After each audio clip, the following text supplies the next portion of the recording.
Hey everybody, we're here with the first week of Unstoppable Open, here with Drain Gang on the blue side and the Scuttle Crab Club on the red side. We see Echo Senna and Vane Annie and Kindred coming out as the bands already. What do you make of these bands? Not exactly meta bands, so I'm taking it's pretty much just comfort away.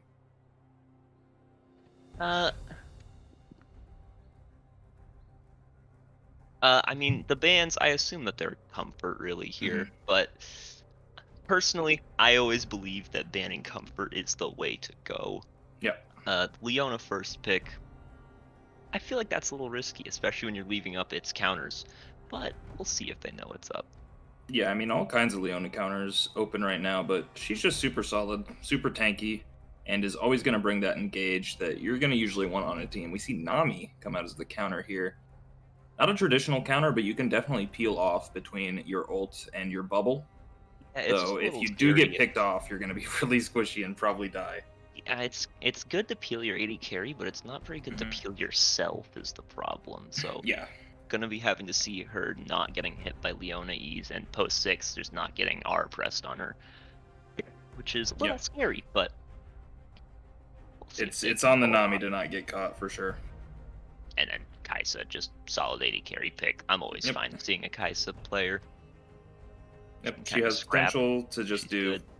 DPS to that front line all the time, and she also has that repositioning from the ult. She can dive in or she can use it for safety. She's a really powerful and flexible tool, and she's got a pretty good laning phase too.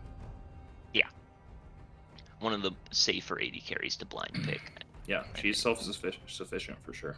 Speaking of blind Hecarim. picking, we're getting the Hecarim blind pick.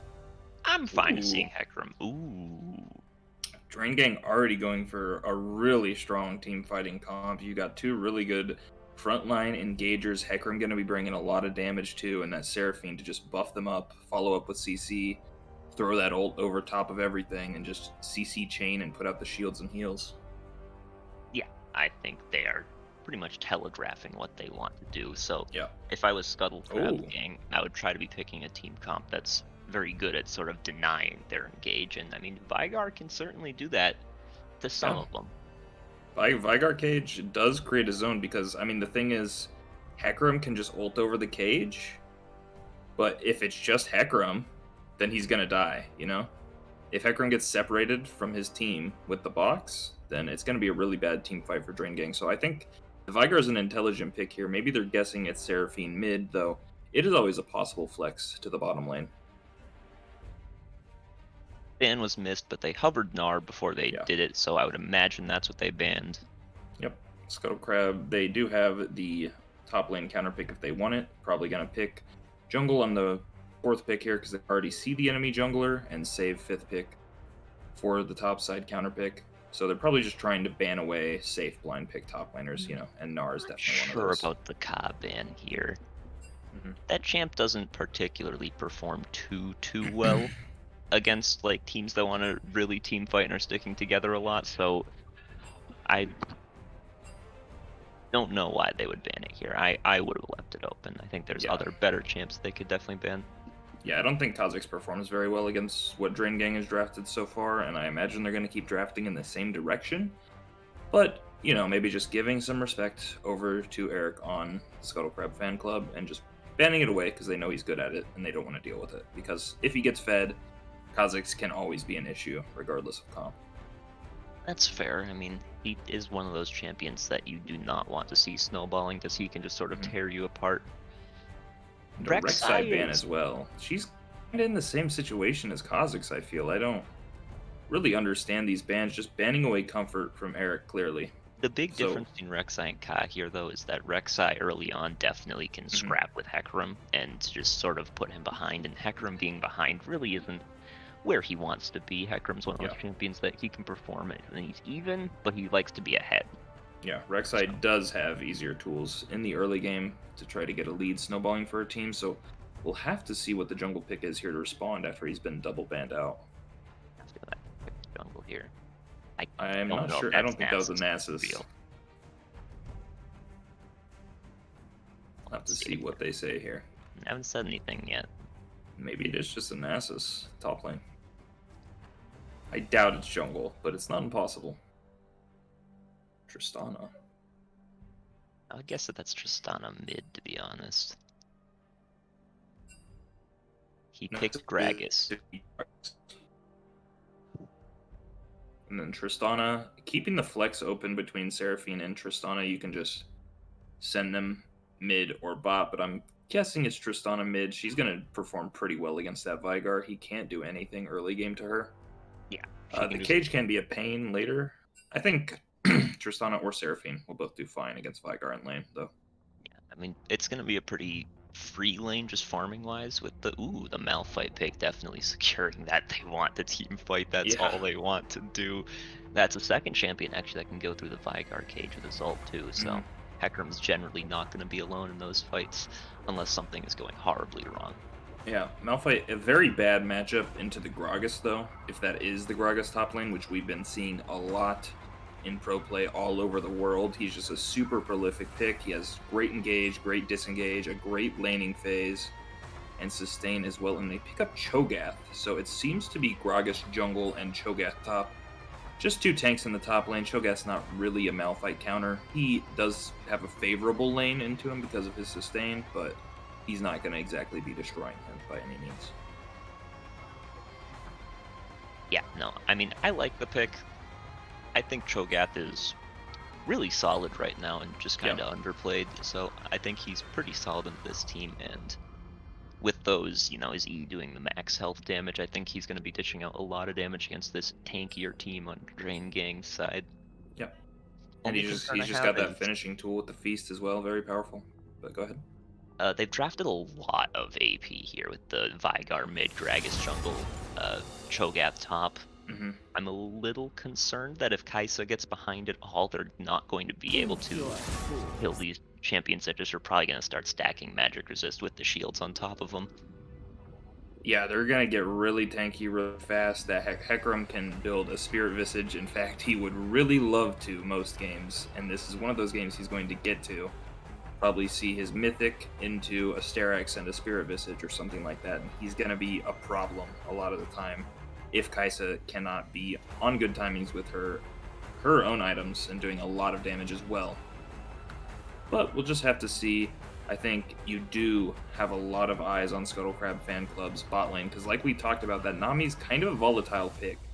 It's going to do good in lane if they can play it well and not get caught out by the Leona, and it's going to be a decent enchanter later on, bringing those slows with the E and the heals, and as well as good CC chains with the bubbles and the waves. So we'll just have to see how Helium Bamboo and Local Man play out that bottom lane, and if they can get that Kai'Sa rolling or just keep her on pace to scale really well into the late game. Yeah, I think the thing is, as long as she doesn't get behind, they should be feeling at least okay. Because she just needs to be on par with most of the other champions in the game in order for their game plan to work. But if she's behind, that's where the real problems will come in. Yeah, and I mean, to be honest, usually when I'm coming out of a draft and I'm looking at it, there is a team that I clearly favor, but here, not so much. I mean, you have the two carries on Scuttlecrab Fan Club. You have the Kai'Sa and the Vigar. They're going to be able to do enough damage to take out the front line, and they have a very strong front line in front of them. And then on Drain Gang, you do only have one true carry in the Tristana. Seraphine's not going to be doing a ton of damage, though she could definitely go a Leandri's or something this game. So we'll just have to see basically who plays the team fights better, if anyone can get dragon stacking, good early leads, Rift Heralds to drop some plates, because these are both really heavy team fight comps. So if either team gets the lead, it's going to be really hard to take a team fight on the other. I think this game is definitely going to be decided by its early game, the laning phase, that kind of stuff. I will say I do favor Drain Gang's team comp just because I think it's a little easier to execute. You just kind of press R on all the high priority targets and kill them. Whereas Scuttlecrab's fan club has a little bit of a harder time with the playing around the Vigar boxes and like Nami ults and disengages. So I think I would lean a little bit towards Drain Gang, but I think if Scuttlecrab fan club's team can sort of play around their draft that they've picked here, then I think that the draft is very, very even. Yeah, if we can see Eric get good cask and Sonakaz put down good boxes to zone out that engage and kind of just kite it back and lengthen the fight for Kaisa and Vigar to start getting more and more abilities and auto attacks off, then I think the Scuttle Crab fan club will come out favorable in the team fights. But like you said, it is a bit higher execution, not so much press R like Drain Gang has. They just throw the Malphite in, throw the Hecarim in, put a Seraphine and a Leona on top of it, and just let Tristana wreak havoc with her E and her auto attacks. So we'll have to see exactly what shakes out. But other than that, I don't have much else to say about the draft. Do you have any players to watch or pathing about the jungle that you're worried about? I will, but I think that we should first get a quick little break, and I will explain sort of the thoughts based on where they start off on their top or bottom side on the jungle. Yeah, sure thing. Then we'll go ahead and send it to a break and catch you on the other side of this here spectator delay to see which team fight comp prevails for the Web Fan Club.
got two big team fight comps facing off here. We'll have to see who can get the better engages, who can get the better team fights, and maybe snowball a lead.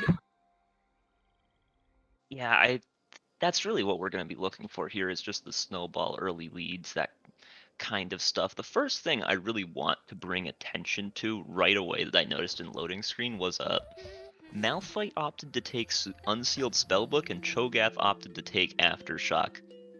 As you said during the loading screen, both of them really said, I don't really care about you at all, and I do not want to fight in this lane.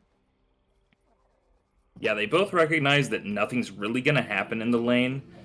You could take Grasp to scale up with a bit more HP, but they're both just saying... Cho'Gath is saying, I want more resistances, I want more tankiness if I land that Q, and Malphite is saying, I want the scaling to be able to rotate through those summoner spells. Maybe he can grab an Exhaust versus the Kai'Sa, or he can grab a Cleanse versus the Vygar Cage. Lots of powerful and versatile tools you can pull out with the spellbook. I do think it's an underrated keystone, so interesting to see him pull it out here, so we'll have to see how he uses it.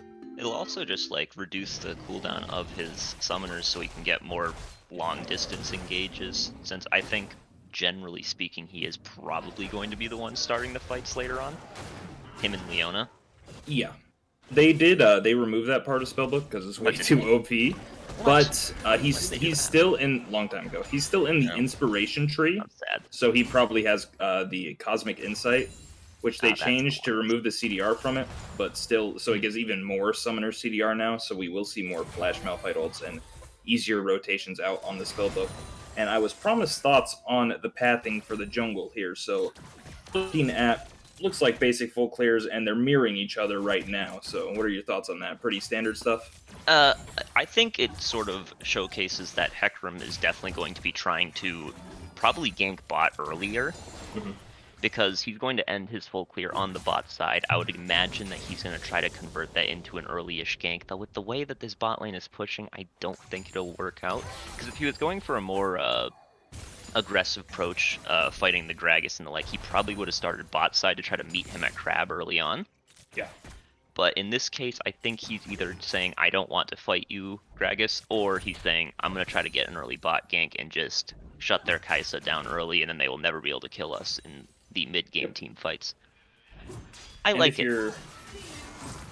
If you're Slip, I think, oh, here comes an engage from the Leona, followed up by the Seraphine. A root and a stun comes in. She's getting CC'd up, and Ignite drops from the Leona.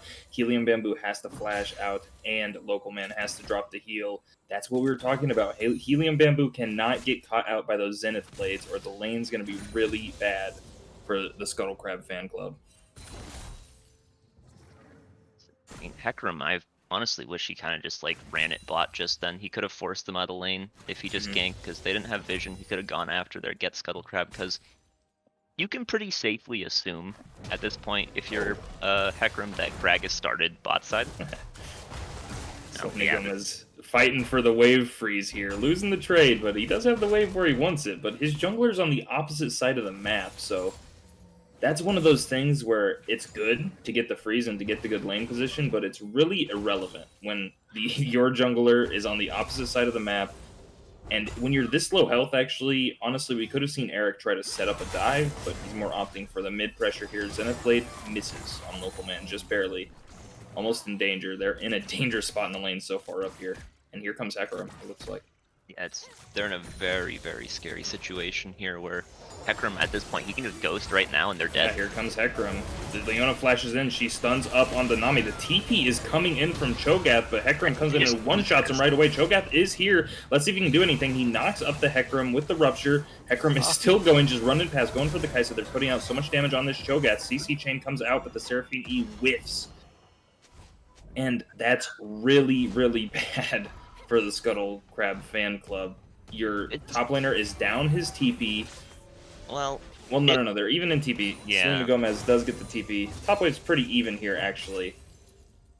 But Yeah, already a lead forming for Sliff. Already a kill on that Hecarim, and we said he's going to be a problem if he can start itemizing that magic resist, or if Kai'Sa gets put behind, and we might just see both of them happening here. that would have been a complete disaster. Oh, actually. Oh. Awaken jumps right onto Eric. He knows that he's trying to counter jungle. Flashes over the wall to follow. The Malphite slow going to come in, and he's just going to drop the rocket jump as reset, I think. Yeah, Awaken just takes him out with the autos instead. Sliff doesn't get any kill credit on that, but really good communication. I think Sliff's telling his mid laner, hey, Gragas is going to try to counter jungle me. I just went bot. He knows that. Please stop him.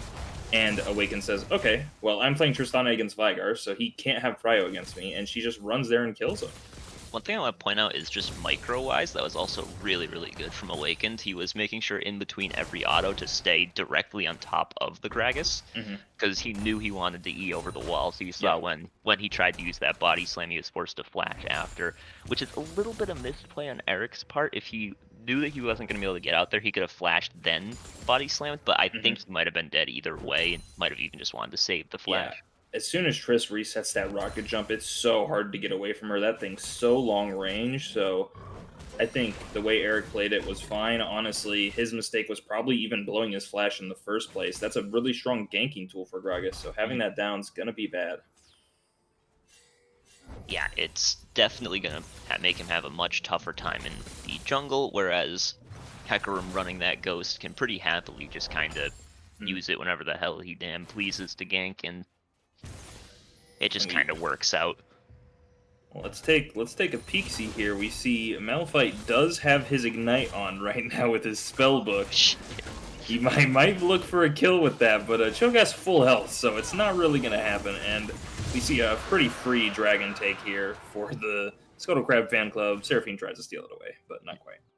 But Eric did the thing that I love to see from junglers, which is he smite. Let's see, how much damage does the smite do right now, actually? It does 480, but he waited till it was like 400 flat to smite it, because if you smite early as a jungler, it's completely disastrous and you can just give up so many dragons that way, whereas when you know the enemy jungler isn't threatening a steal or anything, particularly this early into the game, you can just wait and smite a little later than the optimal time and guarantee it 100% of the time, whereas a lot of junglers don't do that. Oh, Awaken jumping right onto Eric again, but Eric gets the body slam over the wall. He's safe. And yeah, about that smite, it's good to see because this early in the game, anything that's going to steal Dragon is going to be very low damage. So you can just wait to smite a little bit late and guarantee that there's not going to be any blunders. It's something that I've seen a lot of junglers not do because they're just, I don't know if it's tunnel vision or just habit to try to smite as optimally as possible, which is obviously what you're going to want to be doing later on in the game. But this early, it is honestly more optimal to smite a little bit later than normal, just to sort of guarantee it. Yeah, that makes perfect sense to me. And we see the junglers continuing to path here, but Hecarim's actually in Gragas' bot side, just stealing his wolf camp away and walking right on over here to the Gromp. He's up about 2.5 camps. He's going to try to keep expanding that lead. He has most of his camps up as well, so if he can complete this heist and get back to his jungle, he's going to have a really big lead on Eric. Something to note is while he's doing this, he has Selena Gomez patrolling the topside river to sort of see if Gragas is entering his topside at any point, sort of try to stop any sort of thing. And he's looking for a play mid. He flashes on him with the Unstoppable Force. Tristana going in as well with the follow-up, but we got to fight it at the same time in the bottom lane. Unstoppable Onslaught, feared, into a charm from Seraphine, into a stun from Leona, and what do? You ult, you heal, you flash out, and you're still dead, local man.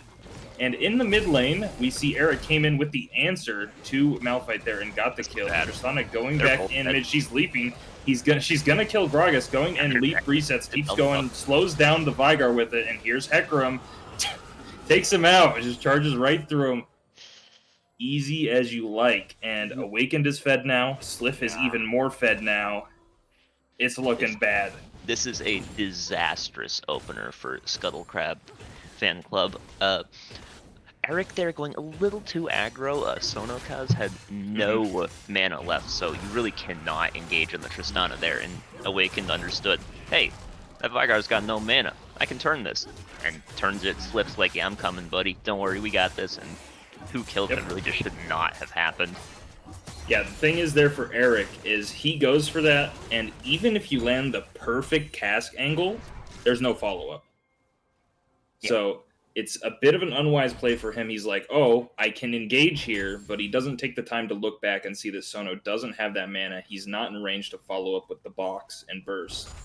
So yeah, you're definitely correct there, Eric. Getting a little bit antsy. We'll have to see. Sliff is clearing back through his jungle. He's gonna have that Triforce very soon, and it's gonna be a scary, scary horse to go up against.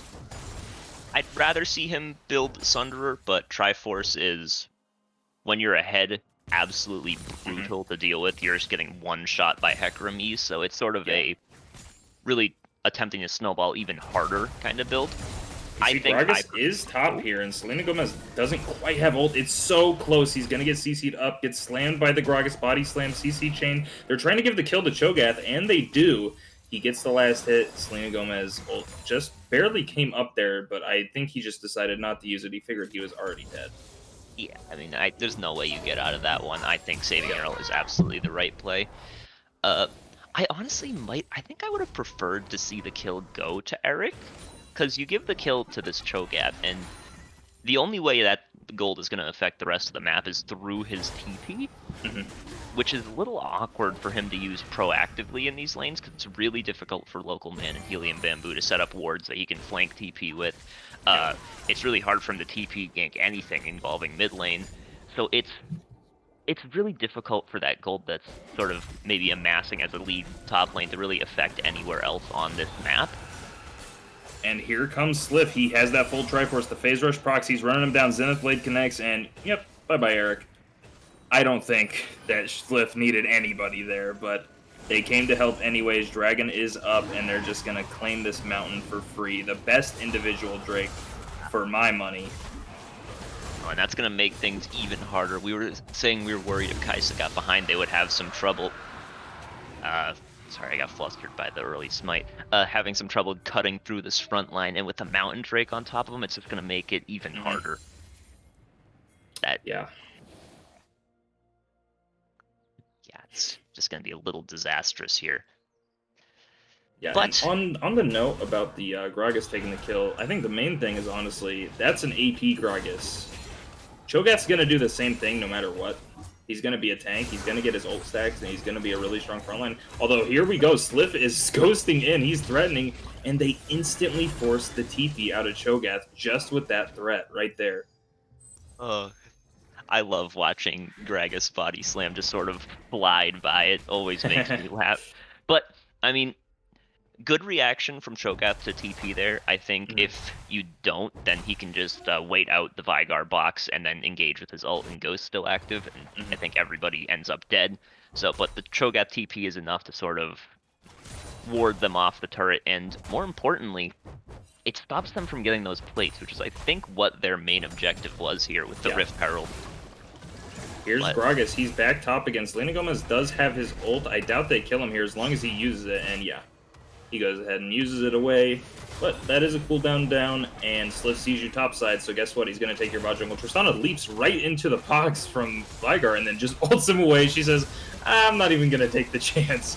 But here is Sliff in a 2v1 against Nami and Kai'Sa, taking so much damage, but the Solar Flare comes in, the CC chain misses, the Zenith Blade not coming in, the box is trapping Awaken, but he's putting out so much damage on the Kai'Sa, the barrier comes through, and he bursts her down, leaps onto Veigar, but gets shot out of the sky by the Veigar ult, and a shutdown goes to Sono Kaz. Yeah, very aggro there from Hecarim.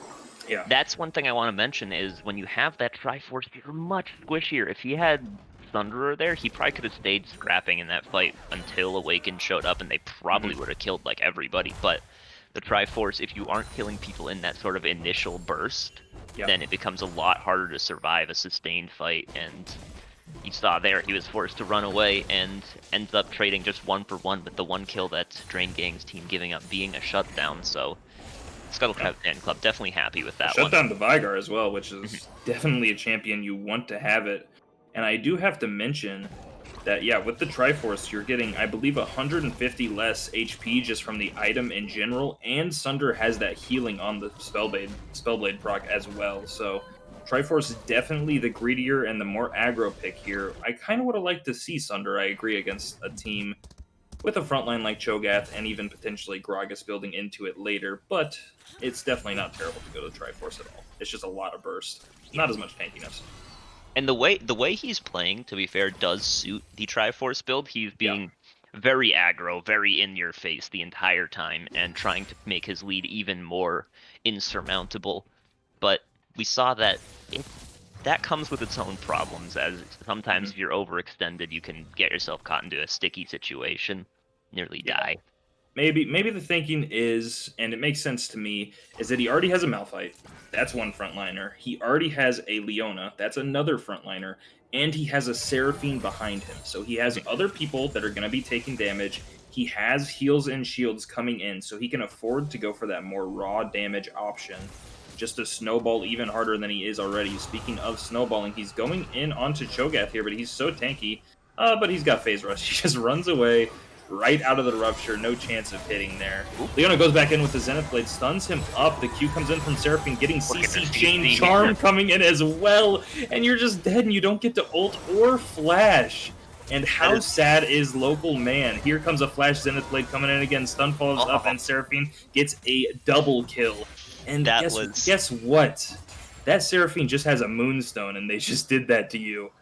that is That is rough. absolutely brutal. They did such a good job layering their CC there, though. There was not even like a half second of stacked CC that wasn't layered properly. Lotad said, okay, let me Q, and then when I ult, that's when you start with your CC. Yep. And Curb Droid goes, yep, got it, E. Then when that's about to run out, rip the ult, and Local Man is just typing to his team, how do I even play? Yeah. Local Man wishing he took Cleanse is what he's doing right now. Yeah. Barrier comes in from Awakened. He's putting out some damage onto Cho'Gath, but not much is going to come of it. Though, Dragon is coming up here, and here's Selena Gomez. He has Exhaust, you'll note, from the spellbook. Coming in, has the ult up. Hecarim has the ult up here, too, but the bot lane for Drain Gang doesn't have it, and the cage catches Tristana, does so much damage, drops the full burst onto him. Rupture just misses, but Cho'Gath, Kim tanking in, zoning off, and it looks like they're going to have full control for this Dragon here, thanks to Sonokaz and the strength of the box in that choke. Yeah, we're seeing that. Even though it's a little bit tough for the Scuttle Crab fan club here, they do have some little beacons here. The Cho'Gath being very difficult to kill. The Veigar dishing out a lot of damage and zoning them out of the fight means that even though they're behind, they can sort of just burst the objectives down by zoning and chunking their enemies before they have a chance to get in and get their sort of dream team fight off that they're looking for. Yeah, I mean, you'll also note Cho'Gath is way ahead of Malphite. He's up about 40 CS and a kill. I think Malphite just hasn't shopped yet as well. He's probably sitting on a bit of gold. Yeah, he's got enough to finish his Mythic up, I believe. But still, that Cho'Gath is pretty far ahead because he has some shopping to do as well. So he's going to be way, way tankier than that Malphite in these team fights to come. The real difference maker here that's putting Drain Gang in the lead is the jungle matchup here. Yeah. Hecarim has 7,000 gold total this game, whereas Eric only has 4,600 at the moment, so it's very rough right now for him, but he's still going the Night Harvester. I don't know how I vote. Selena Gomez just cycling through his spellbook, trying to get to that 6 stacks as fast as possible. It looks a little goofy, but you can see his TP is coming up right now, so he says, I'd rather have TP than Exhaust, so he just goes ahead and cycles through it. Yeah, it's a good play. It just will never fail to make me laugh. Someone just walked Exhaust him. He did. Yeah, that is one of my favorite things to do this spellbook. We see Sliff looking into body slam, whiffs, Zenith Blade coming in, but the box is zoning everyone behind. Leona's in there by herself, and the great cast comes in to disengage. Double bubble lands onto Malphite and Hecarim as well. They could look to re-engage here, but they do not. Hecarim and Malphite had ult, but they didn't want to overcommit into the enemy turret. And after that fight, Curb Droid, I think he fat-fingered, but he blew his heel.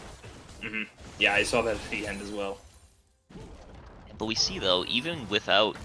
I mean, they used a few of their ults, and Drain Gang didn't, but you see, like, their health bars getting chunked without doing any damage to the Scuttle Crab team. The Sono is doing we've got a 5-man here in the mid lane. We're probably going to see a team fight unravel. There's really no objective here, just the mid turret, but here we are nonetheless. But Drain Gang says, all right, let's slow down a little. Let's peel back. Let's go. Clear their top jungle. They're looking for a bush cheese here. If they can get a CC chain, Uh-oh. They hit the vision cone. Oh no, local man. Yeah, it's just really not necessary, guys. Here comes the unstoppable onslaught through two people. Now he gets taken out. Cho'Gath wants to flash over the wall, but Tristana predicts it with her rocket jump. Zenith Blade misses, so he's gonna be able to get out. But yeah.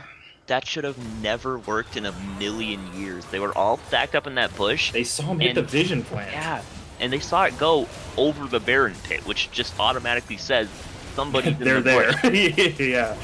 So the fact they tried to even walk close to that after seeing that is just a huge mistake. Maybe they thought, oh, they're clearing the Baron pit with it. We got to get in there and stop them. But even so, you can't have your Isa check that. Yeah, I mean, if you want to have an idea of how many people are in there, here's the box, and you're just dead, Curb Droid. I can't do that. Goodbye. Yeah, you cannot walk up to that wall against Vygar, and there goes the opportunity for a Baron. It looks like Scuttle Crab Fan Club. No, okay. They're just making sure they're still not on it and going to mid lane and maybe taking this tier 1 tower. Yeah, you can't, against Vygar in particular, you can't walk up to that back wall of the Baron pit unless you're really tanky and able to sort of just survive him blasting you with everything when you're trapped in this box. But that's a pretty big misstep from Curb Droid, giving 600 gold over to Sono, who is already being a very big problem for this Drain Gang team. Yeah, I will say, though, I have been religiously pressing my X key to check in on one thing, and that's how much gold Sliff has, because you'll see, on this recall here, he's going to have a really big item, that Sterak's Gauge coming in. Going to give him so much effective HP against this team, good against AD and AP. That's why people build it second all the time, because it's just a good item to keep you tanky. And he's got the heals and shields from Seraphine, who has her Moonstaff combo finished. So powerful still on this patch. Gonna make her team really tanky, pumping out a lot of damage. And Drain Gang has position on the river.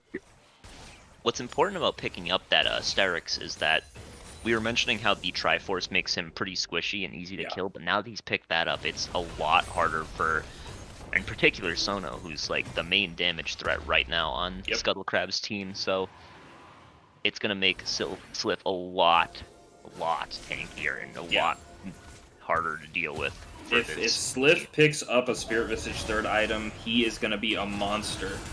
We have some positioning setting up here. Vygar just kind of hovering around, looking for the box, sets it up onto Leona. They got a lot of damage going in, but here's a massive engage. 4-man Malfall into 4-man Encore. CC Chain coming in, and you're dead, Sono Kaz. Tristana leaping around, jumping around. Here's Hecarim just running you over. Bye-bye. And she flashes over the bubble. That's an ace. That's going to be Infernal Dragon. That's probably going to be Baron to follow it up. And that's an FF angle, if I've ever seen one in solo queue, at least. But we're probably going to see the Scuttle Crab Gang fight it out. Every once in a while, you pick a team comp and you go, oh, it's going to be so fun to wombo. And, you know, it's those games where it just doesn't work out. Yeah. It's all sad, like, oh, man, the wombo, they're not lining up for it. And then you play it 10 games in a row for moments like that, where they're all four out of 5 of them just stacked up in one spot, and you just get to decimate the team fight in the first, like, 2 seconds of it. Yeah, that is just filth. Vygar used his box wrong once, and your team mispositions, guess what? You lose. Ooh, the cast comes in, but just barely not in time. Sliff gets the Baron, and Drain Gang is up 8k gold and a Baron here. Yeah, this is very, very bad for Scuttle Crab Fan Club. They were already on the back foot, and with that, it's just going to be so much harder for them to do anything in this game. Sono was sort of holding back the gates of hell, but they're wide open now. Yeah, they have fully opened. We see the Hellhorse himself, Hecarim. He's even got the High Noon skin to match.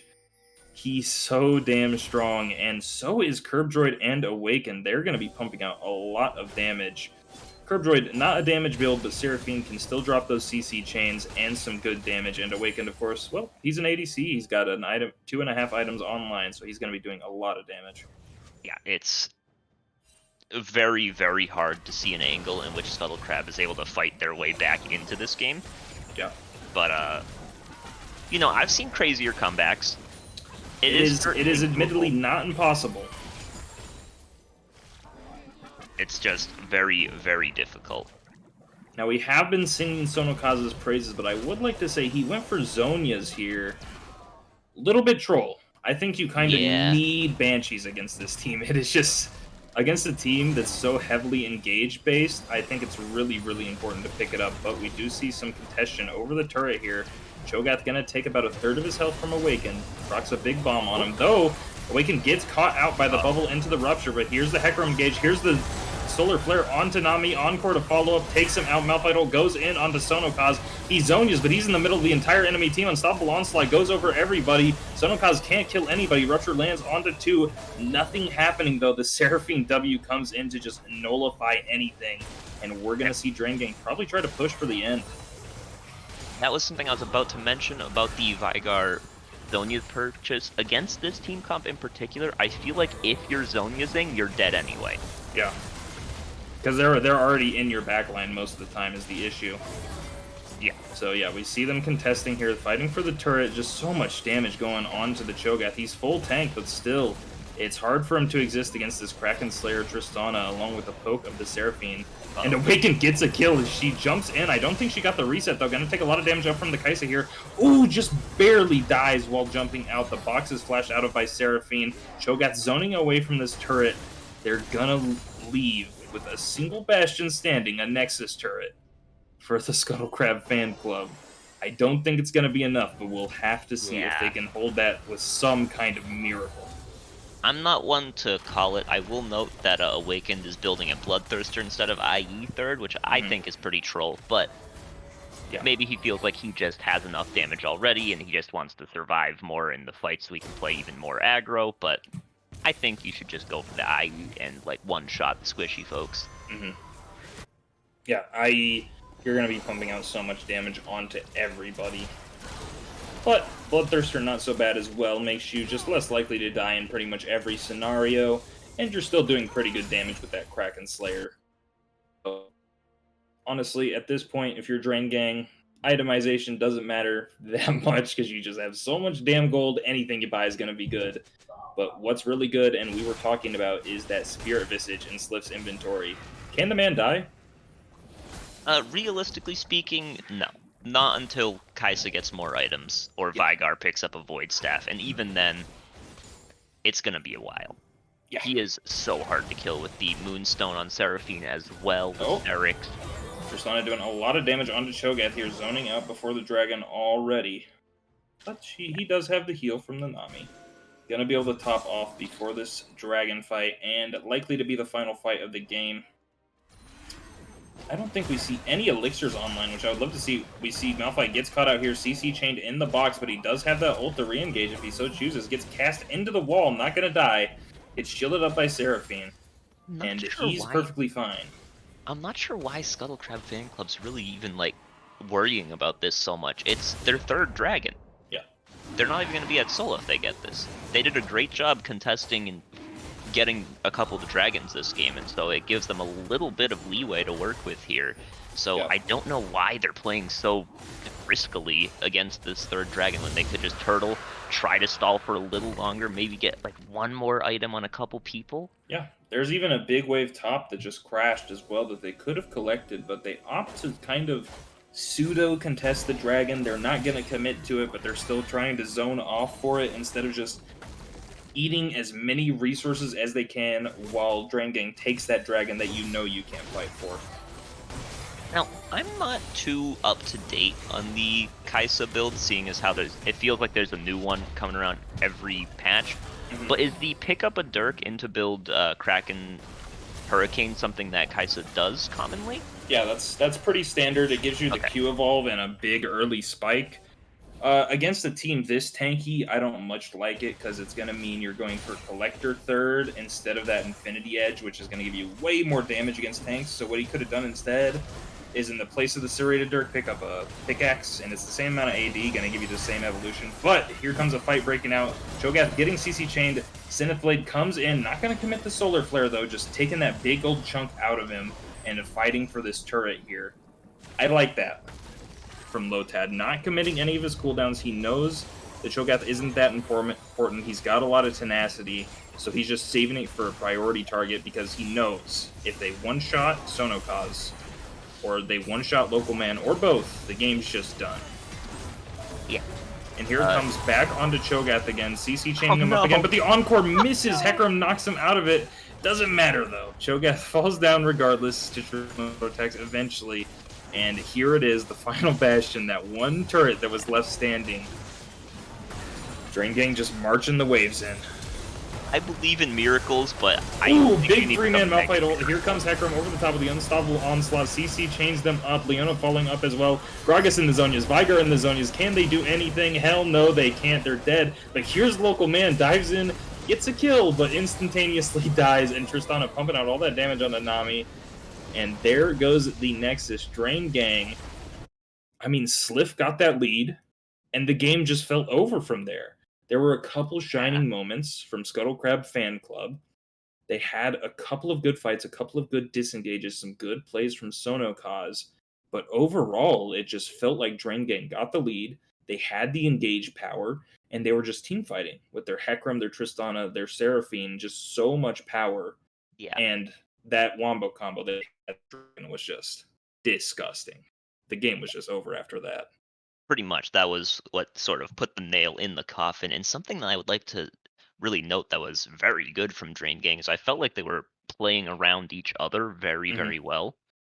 So there Yep. wasn't really much in terms of like miscommunications or sort of missed cues. Like there was that moment bot lane with the CC chain being layered perfectly. The team fights, it seemed like everyone was always on the same page, and that's something that's very promising to see when you see it, especially this early into a season.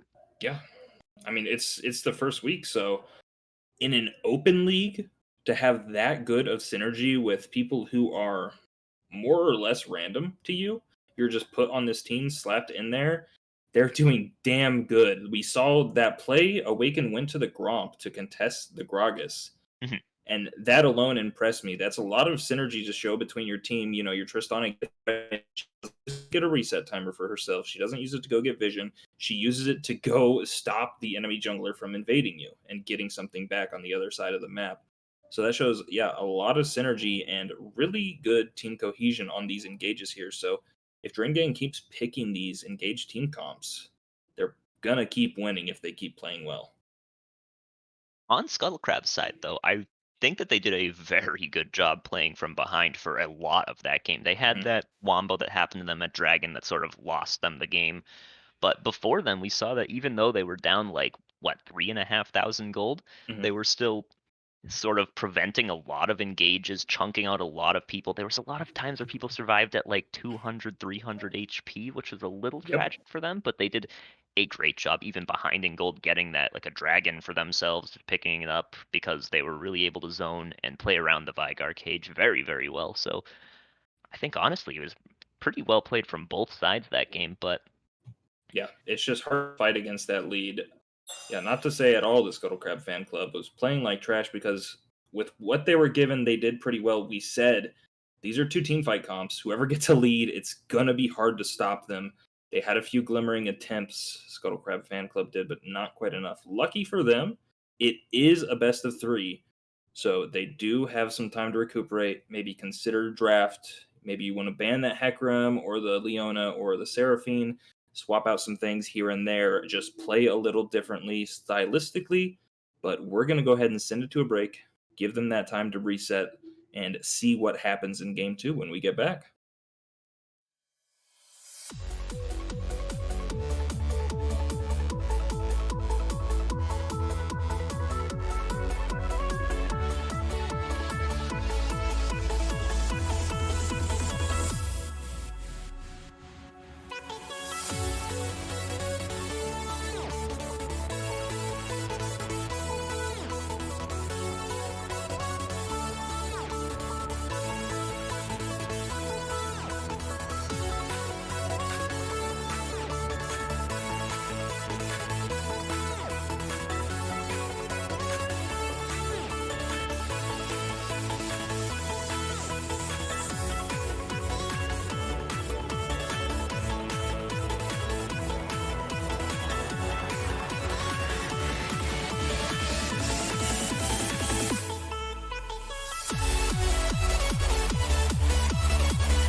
Welcome back here with Drain Gang versus Scuttle Crab Fan Club Game 2.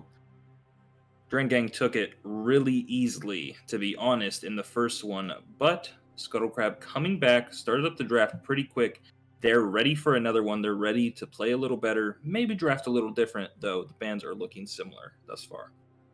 Yeah, and we see that they are on the blue side. I wonder if they leave one of some of the problem champions they had last game open and then just pick one of them first. Yeah. Personally, I'd like to see the Leona band, as I feel like Helium Balloon had a little bit of trouble dealing with it, or Helium Bamboo, sorry, had a little trouble dealing with it early on, and the Nami pick didn't really work out against it. So I feel like if you're gonna have that much trouble with it, you might be better off just banning it. Well, there is one problem banned away already here, which is Seraphine. And none of that flex pick, none of that backline, none of that healing and shielding or engage power coming in.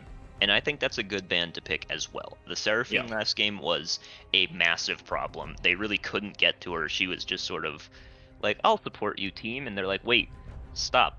You charmed our whole team and now we're all dead. And it's like, just ban it. If you don't know how to deal with it, just ban it. I think that's a good option. I'm not sure what band they're going to replace it with. Oh, it looks like they were also going for the Malphite band as well. Yeah, that does mean they're leaving a lot of things open, but two really strong engage and follow-up engage champs to ban out. Seraphine, she's just so powerful right now. She's a flexible pick. She can go mid, ADC, support. Some would tell you she can even go top. So they just ban it away, and here's the Hecarim, first pick. Eric says, hey, I'm good at this champ too. I'm just going to take it from you. And Train Gang goes, okay, you can have him. You left Leona open. We're just going to take that one again.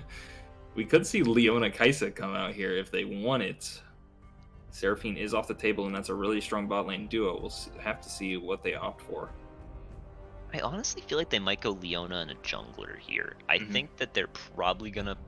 I mean, last game they picked their AD carry pretty late, so I feel like they might have an answer to the Hecarim. Slips might maybe be like, oh, I just want to play this against Hecarim. I'm not worried about it. Okay, I was a little confused there when they hovered Nami for a second, but it looks like they're just flipping through. They aren't going to settle on the Misfortune. She goes great with Leona, has for a while. So, not really too much to say about that without seeing that, oh man, Cho'Gath goes, right instantly. We want Cho'Gath. He's open. He says, I was trying to carry last game, guys. Give me Cho'Gath again, baby. So he just takes that, a really strong front line. And yeah, Misfortune. I mean, that tells me already, guess what? It's another team fight comp. Bullet time over the top of the Solar Flare. So powerful. And the Caitlyn as the counter pick here. No support picked up yet. We'll have to see what Drain Gang picks final here. Maybe a top laner since they already see the Cho'Gath. I would like to see a top laner pick here. I think that leaving jungler to second phase can be very, very powerful. Ooh, that's actually a flex pick. That can go jungle still as well. So yeah, it's a flex pick for sure. I think he's a little better top, but he definitely has a real good matchup into Cho'Gath. Cho'Gath can't do anything to Volibear. Guess what? If Cho'Gath knocks Volibear out of his queue, Volibear gets it back. So he's just going to be winning every single trade. Cho'Gath can just go Bramble Tabbies and survive the lane, and he's going to scale up and be a monster tank. But guess what? So is Volibear. Volibear can just build that chem tank as well, and he can go full tank and be so powerful as a frontliner and an engage with that Q and that R on the turrets. I like the pick here. I am a little worried about how he's going to get on the backline if he doesn't have his ult up, as I feel like it can be pretty tough to get through Cho'Gath / Hecarim and Caitlyn traps as Volibear just running. But I still think that if he has enough follow-up from... I think I would like to see one more engage tool aside from Leona, or like a dive buddy for him. Otherwise, I feel like he has a pretty good chance of just getting sort of denied the ability to play. Volibear, much weaker in a team fight without his ultimate. It gives him so much, gives him stats, it gives him a gap closer, it gives him extra range, it just gives him everything he would want. So without that, he's definitely a lot weaker, but if Drengang plays it smart, he should just have his ult every time they have a fight that they really want Yeah, to take. You know, and we saw it if they last can game. play it right, and if he can get Kim Tank online, he can just weave and run around those traps Mhm. as fast as he pleases. So we'll just have to see how he does in lane here. And I was looking at this on Eric's OPGG, hovering the Nocturne, and he locks it in too. This is a really tanky team to pick it against, but Caitlyn is not very good at helping herself out. So Yeah, if you jump on her as Nocturne, there's a good chance she's just dead. people are Oriana. Okay. Oriana instantly locked in. I'm not sure how I feel about it. I want to see what they round out the pick with here, but my gut instinct is I'm not the biggest fan of it in this game. I don't think you can go wrong with Oriana. She's got that wave clear, she's got that powerful team fight ultimate. She's pretty good at killing frontline as well. Between her passive and her Q spam, she can pick up a Leandries. And it's really hard for MF to position in team fights against Oriana. It's gonna be really hard for Curb Droid to play this game. He's against Oriana, Nautilus, Hecarim. I mean, that is just so hard to position against. In the same vein, though, local man up against Leona Volibear Nocturne. So tough. And here's Cassiopeia. I That is love this pick. disgusting. Beautiful. See, I was hoping for something like this from the side of Sono, because I think that picking a mid laner that can help heal, I mean, Oriana can, but I would like to see a mid laner that has a lot of zone control against a team like this. Whereas Oriana, she has some with that ult and W, but I would have liked to see more. I was much happier with it when they had the Janna as well, but then they switched to Nautilus, and I'm much less of a fan of it at this point. Yeah. Cassio, on the other hand, I think is amazing here. She's Yeah. so good against melees, especially three beefy ones like Hecarim, Cho'Gath, and Nautilus. And it's just so hard for them to play the game against her. Yeah. I will say the only issue with the Cassio pick is she's traditionally she's countered by Oriana. If you remember the old school or not old school, but a little while ago, there was the trifecta of mid laners: Cassio, Rise, and Oriana. Oriana was the counter pick to Cassio, but it's not like it's an unplayable matchup or anything, and it's worth it to just walk into that counter matchup when you're playing Cassio against Nautilus, Cho'Gath, Hecarim. It's just that good. I think the matchup itself, even if it is bad, is not so bad that it's not like a Cassidon versus Lucian kind of thing. So you still get some of that farm. You're gonna have a little bit of difficulty in lane, but you can have Slith help you out. Mm-hmm. Yeah. I mean, we'll just have to see. I do agree, though, about the Nautilus pick. I think it's pretty useless here. Mhm. I mean, I don't see what it does against the Leona. I mean, sure, you're not gonna die when you get caught by a Zenith Blade because you can just press W and auto attack and proc that aftershock and be fine. But I mean, the Janna would have been beautiful here, just so good. You can knock Leona out of her Zenith Blade with your ult or your tornado. You're really good at keeping Nocturne and Volibear off your backline as well. It would have been so strong here. But Yeah, they opt for the engage option in Nautilus instead. More full on engage. They already have Hecarim and Oriana, but they figure they want a little bit more and maybe just more kill potential inside of the lane is what they're opting for. maybe, but even then, I feel like Caitlyn Nautilus still loses in lane in like a fight. I mean, Mm-hmm. to Misfortune Leona. So I really wish that they would have just gone with the Janna, played safer in lane. This time you can do it a lot easier with Caitlyn because she's got that long range autoing, Yeah. and just opted to have that peel for the later game fights because it's very telegraphed what Drain Gang is going for here. They have multiple diving people: Volibear, Nocturne, Leona. Janna's very good against all three of them. I would have liked to see something like that. Or if Helium Bamboo isn't comfortable playing something like that, I would have liked to see you can keep the Nautilus, but switch out Oriana for something more like a Nivea or something. Mm-hmm. Oh, and Nivea Sort would of. have been so good here. I would have loved to see that.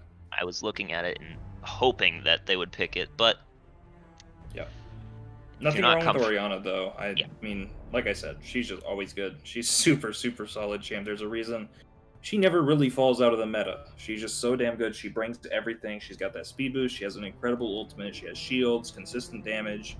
just a super solid champion. So I don't blame Sonokaz for picking that one up at all. Liam Bamboo for picking up Nautilus as well. It's a easy champ to play, maybe a comfort pick as well. So he just picks it up. You can chain it with those Caitlyn traps. It's not unplayable. I will favor Drain Gang's team comp just because we've already seen Awaken's proficiency on a DPS character like Tristana, and that can easily translate to Cassio, and she is definitely the main carry this game against such a Absolutely. beefy front line. But we'll have to see which team is able to bring it out on top. But for now, we're going to send it over to a quick break, and we will be back once the game begins.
Buddy, welcome back. We are here with game 2 of Unstoppable Open, Drain Gang versus Scuttle Crab Fan Club game opening up right here. We loved Drain Gang's draft, but it's definitely not over. Scuttle Crab Fan Club has a pretty good one of their own. I would not write it off in the slightest, so we'll have to see how the game unfolds, how the jungler's path, if any laners get big leads going. Yeah, something I want to talk about the early lanes as well is something that makes me dislike the Nautilus pick a little more. We can see that Caitlyn opted to take the cleanse and have Nautilus take heal, but I feel like if you're doing that, you may as well just play a safe laner. Nautilus is one of those champions who notoriously falls off the later into the game you get. So if he's not going to be playing aggressively, then I'm not sure why they opted Oh, to pick him here. Cho'Gath trying to assassinate he the ward, almost but gets it. not quite able to. But the heal cleanse. I mean, it's much easier to survive that lane with that combo, and it's much easier to survive the dives with that combo. But I wish you just at that point, I feel like you just pick something to peel the dive. Yeah. But they picked Nautilus. They took heal. They probably know what they're doing. It might just be comfort. So I think comfort is king. And okay, we got to talk about it. We got to mention it. Oh no. Oh boy. Oh, okay. All right. Whoa! Oh, Eric, you do not want to bring that any further. Be careful with that, buddy. I've But reached that red anyways, buff times. Okay, it's safe. Selena Gomez has spellbook again. He loves it. I hate it. I don't love it. I said he loves it. I am frankly disgusted. What is Cho'Gath doing? They're trading up here. He's got the grasp. He's got the E. Volibear's got that E though. Cho'Gath manages to dodge it, so he doesn't take so much damage. He But yeah, not I only mean- dodged it, he ran through the entire thing. Yeah. But, I mean, Spellbook, you're losing... Against a team this tanky, you're losing so much value out of Conquer here. Even if you go full tank Volibear, Conquer's really, really good. So, Yeah. questionable to go the Spellbook, but he can pick up something like a Ghost later on in the game, which will also make him pretty nasty in the team fight. So, Spellbook is, like, viable basically on every champion. Here comes the Thunder down. So much damage. He flashes in and slaps him with the Lightning. First blood for Selena Gomez. He says, I don't even need Conqueror, you idiot. And just kills him straight up. That Volibear early game damage is so disgusting. That is not what you want to see if you are a fan of the Scuttle Crab gang. But he And does now- miss the cannon minion. This is why he took Spellbook. Now he can switch out his splash while it's on cooldown for something else.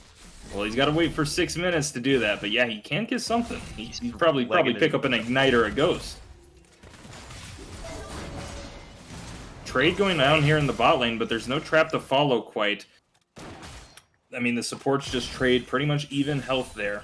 So, I have to see if either of them gets bursted down. You can actually see that Selena Gomez is already chaining his lead into a free Scuttle Crab for Sliff. Yep. Which means that Sliff is probably going to opt to try to go for that bot crab. His bot lane doesn't have priority right now, but Awakened does, and probably will be able to move to help him if it turns into a scuffle.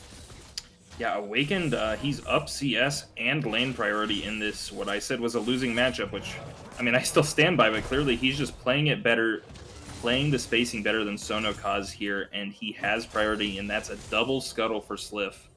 Yeah, and double scuttling, getting double scuttled was really bad already, but particularly this patch where all of the jungle camps aside from Scuttle Crab and the buffs have been hit with the XP nerfs, the gold nerfs, so getting double scuttled at this point feels so bad this patch. Yeah. It's absolutely brutal to play the game against. So we'll have to see. It is rough to see. And especially for a champion like Hecarim, who loves getting those early leads, loves getting ahead. You see he's just gonna back after clearing like most of his jungle. He didn't, I think his Krugs just respawned. I think it was a full clear. But he gets a long sword and a shoe. Like, it's not a great back at all. He's only level 4. It's a little rough for him. Selena Gomez so low here. He's taking bad trades. He's got that big minion wave. The E's not going to hit on himself, but it is going to do a chunk out of that minion wave there. He's actually maxing it first. I doubt we're going to see the full AP Volibear. He's just opting for that E for the ranged option against Cho'Gath. Not too bad. The only problem is you're not going to get the W or the Q max for team fighting as early as you'd like, or I should say both of them. But it is pretty strong for laning and pretty strong for wave clear.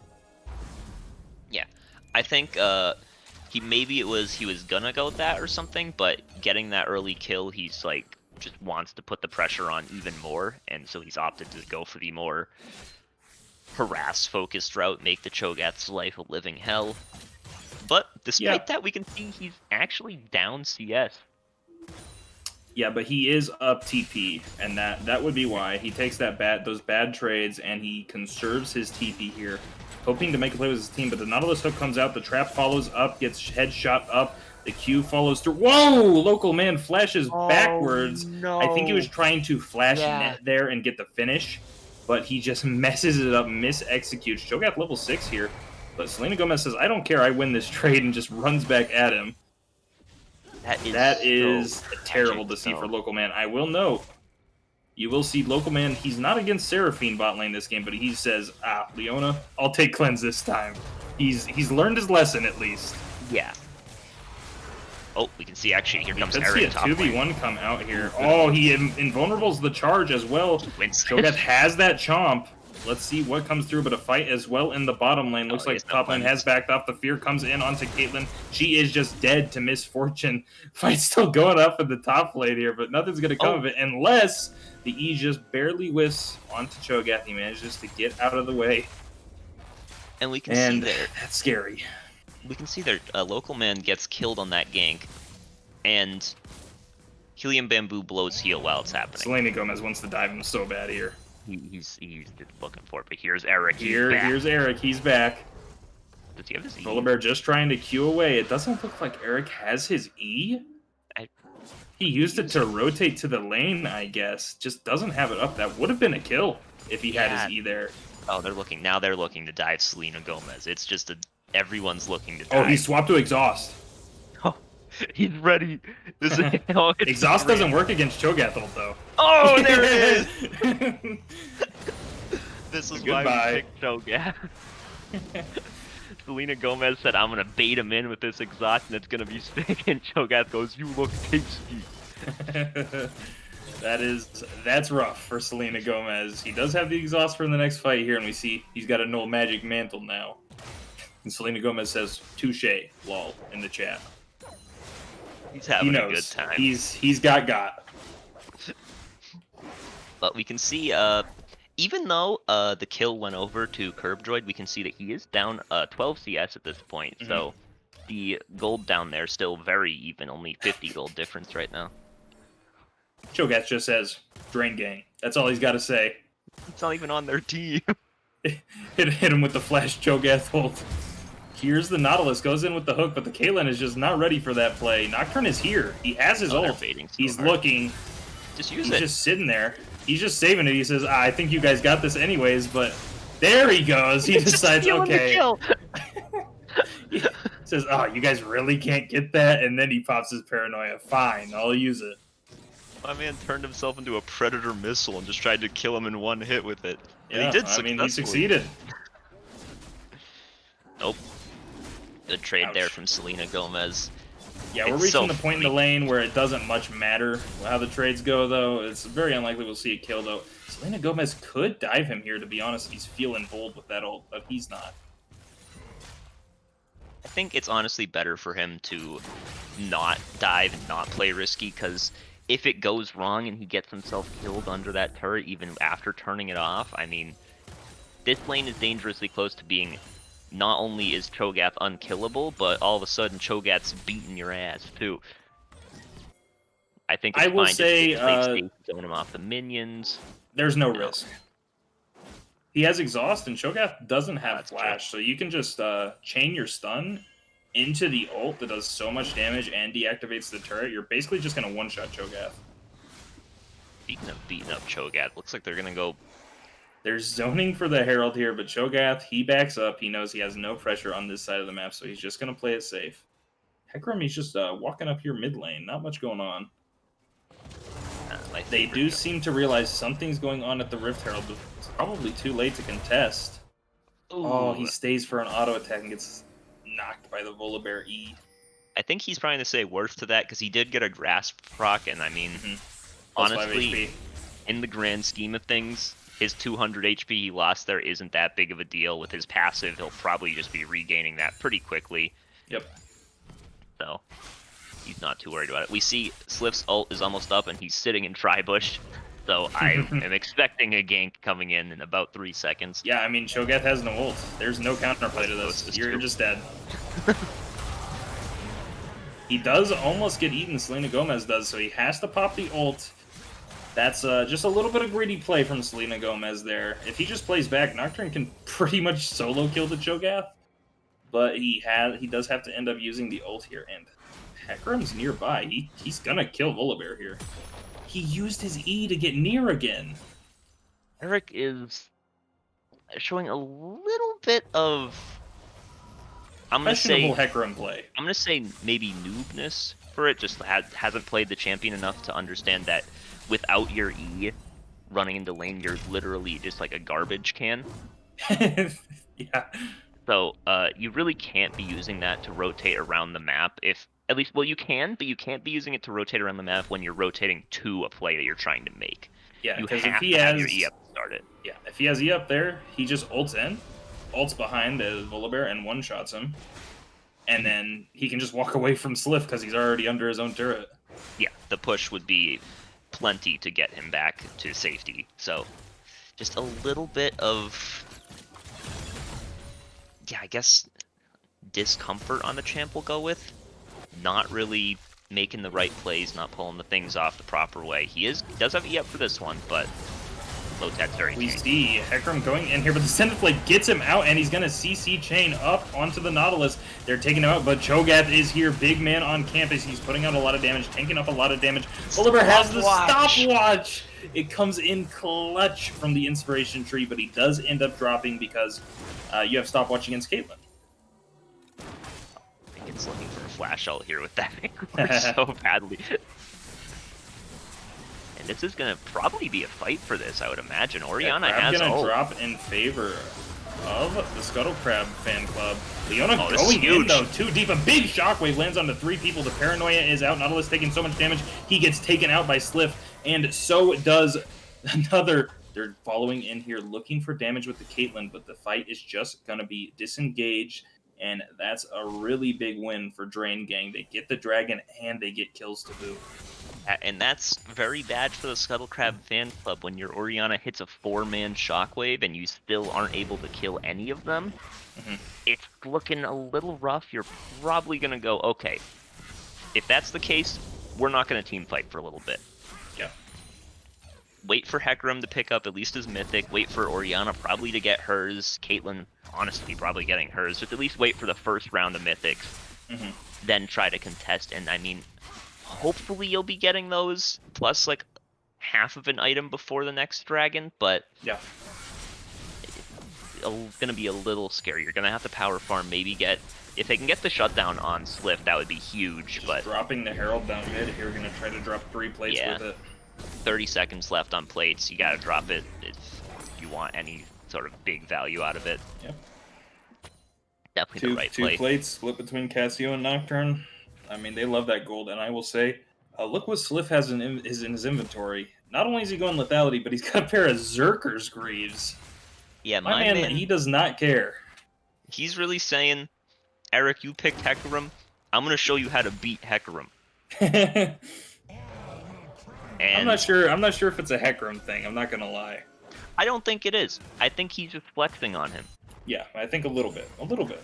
I also think he should back. He's sitting on 1,600 gold. He has a 600 gold shutdown on him. Yeah.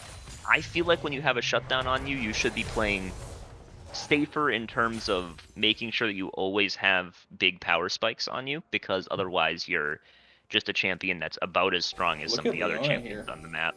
She's got the sweeper. She's looking. Nocturne's nearby with that Paranoia. Oh yeah, here it comes. Paranoia drops onto Caitlyn, going in. He flashes out, gets away, but Nautilus, not so lucky. Goodbye. Did you see how fast Sliff was slapping there? Yeah, I mean, I guess that's fair enough. But here's Awaken over the wall onto Hecarim, putting out a lot of damage. Manages to stun up the Caitlyn, but he's taking a lot of damage. Local Man takes him out with the auto attack. A little bit too far forward. Leona goes in and ignites the Caitlyn, lands on her, and takes her out. Nice by Lotat here, chasing in. Bullet time comes over the top, and Hecarim just barely lives. Orianna's here. Shockwave whiffs, but the turret finishes him off. The turret does not whiff, and we see the Sliff playing way too aggro. He just gave up 700 gold, completely tunneling. And something I want to point out about that fight, though, is Local Man's cleanse was very late. He was stunned for like at Mhm. least 3/4 of the time of Cassio ult before realizing, oh, I can cleanse this. Yeah. So Probably why he didn't take it last game. Just not very comfortable with it. yeah, but gonna have to see a little bit quicker cleanses from him, because a lot of times if you cleanse late, like against a champion like Leona, by the time you cleanse, you're already gonna get hit by another CC. So Yeah, for sure. it's really important to have good cleanse timing, especially against a team that has a lot of forms of CC on their team, because otherwise you're gonna end up cleansing late into getting CC'd again anyway. I will say, Curb Droid's build, not a big fan. He went Essence Reaver first on Misfortune.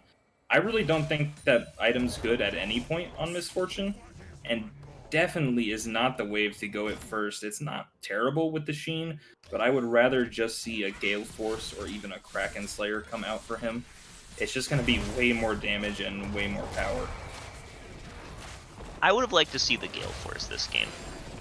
I feel like with the Cassio and even the Berserker Greaves Nocturne, you've got enough DPS to cut through this front line.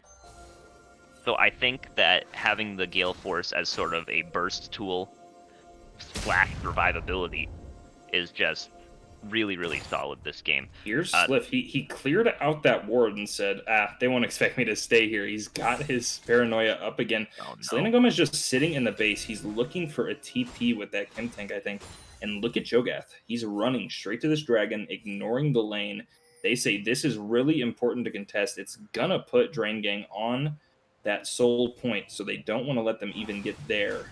So they're gonna try to contest, but Drain Gang zoning out here. Here's Leona, but there is help here. The Volibear TP coming in. The Paranoia drops down, zoning out. Leona all by herself on the front line here. Volibear helping her out, getting a little bit of zoning, and they walk away. Nocturne ult blown for nothing, but here's Volibear over the top. Doesn't get through the wall, but he's still frontline nonetheless. The Solar Flare comes over the top. A big bullet time takes out to Hecarim, going back in, but it's not going to do much. He's just going to get taken out by Awakened, and the backline falls 4-0 in favor of Drain Gang, and they're going to get this Ocean Dragon put on Ocean Soul Point. That was a really, really interesting start to a team fight, because Sliff actually used his Nocturnal defensively. Because Leona was out of position, so he popped the Nocturnal, so that made Sono and I think it was Eric, who are coming in from the top, a little more concerned about face checking into the Tribush. And so it just sort of allowed Lotad to sort of leave and then play a major role in the murdering of them in the hallway, which is exactly what they were going for with this team comp. Yeah, you have to wonder how intentional every step of that was from Sliff, because it is a good defensive Nocturne ulti. You like to see those. A lot of Nocturnes don't even think about that, but it's a really good way to use that vision denial. But did he know, if he wastes his Nocturne ulti to get his team out, it's impossible for the Scuttle Crab fan club to approach it in that choke. And if they do, they're going to lose the fight. So if he even planned as far ahead as that, incredible play. But just the defensive ult alone is really, really good. Yeah. And something I want to note about that There's was a fight in the bottom lane, but it looks like Local Man's just going to be able to walk away. Wouldn't be able to walk away if Curb Droid's still walking after him. He's got the move speed from the W, but the minions stop it. The TP coming in hot. Here's Cho'Gath. He's got the Kim tank. Here's the headshot. Headshot over the top, and he just eats him. A shutdown for Cho'Gath. 200 extra gold in his pocket. And a nice little stack. Droid's gonna have nightmares about that one. Mach 3 Cho'Gath running through your E and just destroying you in one hit. Yeah. Definitely not something you want to be on the receiving end of. It's very scary. We see Nocturne's finished the Collector. My man is just trying to murder. Yeah, that's a lot of damage and 20% crit. So if he hits it, gonna hurt. It's and going to execute. Man. Yeah, pretty much. I think it's bye-bye Local Man no matter what anyways, but even more so if he hits it. It's looking really rough for the Scuttle Crab fan club. They're only down 3k gold, so not insurmountable, but the main issue I'm seeing is that Ocean Soul on the horizon for Drain Gang. Yeah, the Ocean Soul on the horizon, and at this point Here's in the game, Paranoia onto Nautilus, and I don't think there's much for me to say. He's just dead. Oh, here's Awakened looking over the wall, but Eric's just going to E away. It's funny that Nautilus died there, because I was about to bring up, when you're behind like this, it makes that Nautilus pick even worse. Yeah. Because Nautilus is one of those champions who, he can peel, but he's significantly worse at it than, say, a champion like the Janna, which they were hovering. Yeah. And it's really hard for him to engage at this point. Like, you saw how fast he died there to Sliff. Imagine that's one guy. Here's Volibear. Like, he's coming under the turret. He says, I can deactivate it. They might even go under tier 3 here. The shockwave lands onto 3, but Sonokaze is just dead as soon as it lands. Hecarim goes in onto 5 people with his ult. The Cassiopeia ult lands on a 2 people. Bullet time over the top, gonna take out Nautilus. He just barely lives with his flash out, but here's Volibear. Turret's off. They're just going in. Selena Gomez just claws down Helium Bamboo. And this game is just looking all but over. That's going to be a bottom inhib for Drain Gang. Yeah. We see a couple, I'm going to say, bad communication, because they were out. Yeah. They were safe. That Eric engage was definitely way too much. That fight was over. Yeah. Maybe he thought, oh, if I ult in here, we can turn the fight, maybe get a couple of big shutdowns. But you have to be communicating that with your team. It almost, because like when he engaged, they were under their inhib tower. So it almost seemed like he just was doing that all in his head, not communicating it with his team at all. He's like, I'm gonna ult in, I'm gonna get a one shot, and then I'm gonna phase. He actually doesn't even have phase rush to phase rush out. So he's just gonna try to run out afterwards, but none of that happens, and he dies, and his team dies because they walk up to Cassiopeia. And they get gunned down, as well as a Volibear ult just turning off the turret. Something I want to point out, though, is Local Man survived that fight because he used his cleanse very well. He got ulted by Cassiopeia and very, very quickly cleansed it and was able to survive because of it. So it's good to see points of improvement there. Where he's, the first one, maybe it was just maybe it just came up or something, and I'm giving him falsely bad credit. But no, it was up, but it is just one of those things, if you don't take cleanse often, it can be an adjustment. Yeah. You're just not used to using it. You're just like, well, I'm CC'd. I'll just wait here until it ends. But once you calibrate to it, he should be able to land it well. Here's the Cassiopeia ult. It actually just catches Cho'Gath right on the edge, but nothing is going to come out of it because he was so far away from him.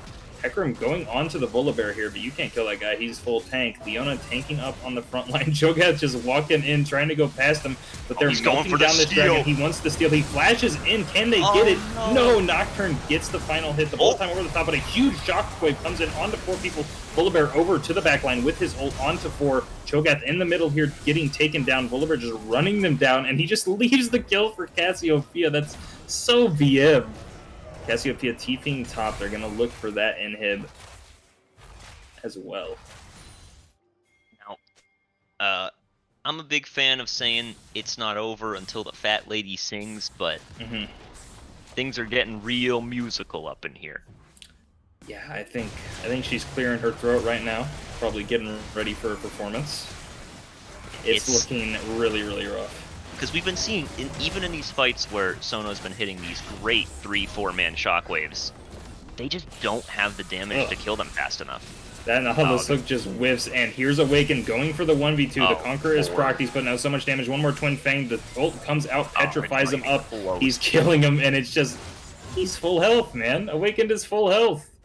You don't have the shockwave. You can't kill him in time. Here he is. He's just damaging this Cho'Gath under the turret. He's flexing on them. Showing them what's what. Here's Volibear ghosting in towards the Caitlyn, showing the power of that spellbook. Here's Nocturne over the top. Paranoia. Goodbye, local man. This game's over. No longer local to this world. That's a deletion, and that's an inhib, and they have Baron buffs. They're just going to push to end. Yeah. I don't see a world in which they're stopped from taking the game here.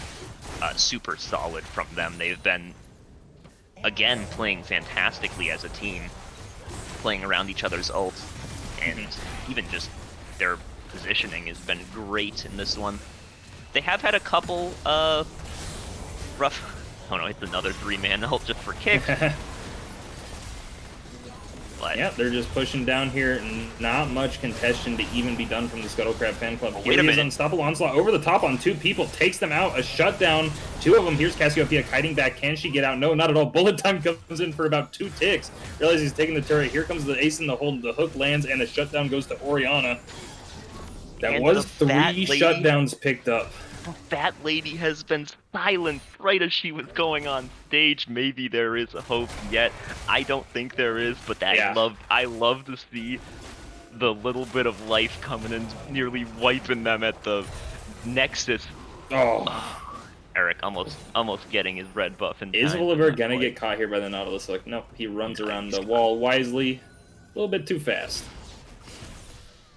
Yeah, I mean, yeah, her performance was interrupted, but it's still a 7k gold lead and an Ocean Soul. Hey, I don't think it's gonna be possible, but if Sonokaz keeps landing these crazy ults, maybe somehow with this exposed Nexus, they can get him to a death cap, and those ults start mattering much, much more. It's unlikely, but you never know if Scuttle Crab Fan Club can keep playing out fights very well. But I think that was more of a symptom of Drain Gang not having shopped yet, not having full health and mana oh yeah, bars and all of their cooldowns. they overstayed super hard. But Yeah, as long as the Nexus still stands, there's always a chance.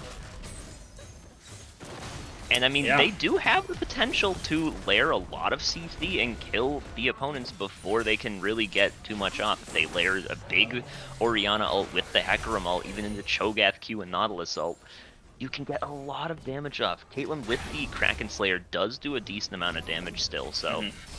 it is certainly possible for them to get something. But Eric Oh, here's is... Hecarim over the top. He ults into 3 people, gets the charge onto them. Volibear's frontlining. Here's a huge bullet time over the top. Volibear ults over the wall. There's 3 dead already, and this game is all but wrapped. It's a stun onto Orianna, and she is dead as well. Local man, the last one standing in his local land. But his Nexus is just going to explode right before him. And he might even die in his fountain. Awakened going for it, and he trades 1 for 1 in the fountain for the ace and the end of the game for Drain Gang. Yeah, that last fight, we saw Eric again being a little too antsy on the engage there. He tried to get him outside of their base, which, I mean, you can't fight there when you're that far behind. You Yeah. have to be trying to fight in your base where you can see everything. Yeah, the only issue is I see what Eric's going for there. We've said it's, he's made a few bad plays, some bad engages. That one, it's like if they get inside your base, the game's just over because the Yeah, Nexus is exposed. So he wants to try to get an engage before that happens. And I understand having that exposed Nexus is so much pressure. yeah. I mean, it would have taken a miracle to make the comeback there, but Eric, it's always good to see, even when you're taking those bad engages, it's always good to see someone trying to make proactive plays. Mhm. I much prefer watching people be proactive and losing out on it than people who are just behind and roll over and die. And I think in Yeah. both games, Scuttle Crab Fan Club did a great job of trying to make those plays while being behind, sort of making them work for it. Drain Gang, again, they played it fantastically as a team. I was very impressed to see what they had to show us in the first week. But I think with a little bit of time, I think Scuttle Crab Fan Club is also going to be quite the force to be reckoned with if these games are any inkling of it. Yeah, I mean, if these games are anything to go off of, the rest of Unstoppable Open needs to watch out for Drain Gang because they look coordinated. They look like good players individually for the most part. Maybe some exploitable weakness, a bit of over aggression up in the top side, some bad trades, not playing around the junglers properly, but for the most part, especially Sliff and Awaken look like such a powerful mid jungle duo, just getting a lot of work done all around the map with a lot of carry potential between those two. It's a scary team to be facing down in your schedule. Absolutely. They just put on a clinic this week showing, hey, we're here to win. Everybody else, watch out. Yeah. And it was scary to watch, nightmare inducing, such as the Nocturne. But that is all for us. That's week 1 of Unstoppable Open wrapped. A clean and quick 2-0 from Drain Gang. So you'll have to see next week what unfolds, who can do what, maybe some new teams rise or fall. But until then, we're going to call it a night and we will catch you then.